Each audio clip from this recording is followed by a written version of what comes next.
দোয়ার কথা বলবো, সত্যি দোয়াটি আমাদের জন্য খুবই গুরুত্বপূর্ণ একটি দোয়া।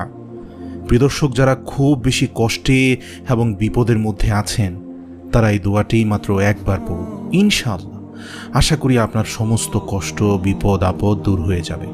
প্রিয় দর্শক, এই দোয়াটি শুধুমাত্র আপনার কষ্ট এবং দুঃখকে দূর করার জন্য নয়, এই আমলটি করলে আপনি সমস্ত বিপদ আপদ থেকেও রক্ষা পাবেন। প্রিয় দর্শক, আপনারা জানেন সমস্ত সমস্যার সমাধান দিতে পারে আল কোরআন।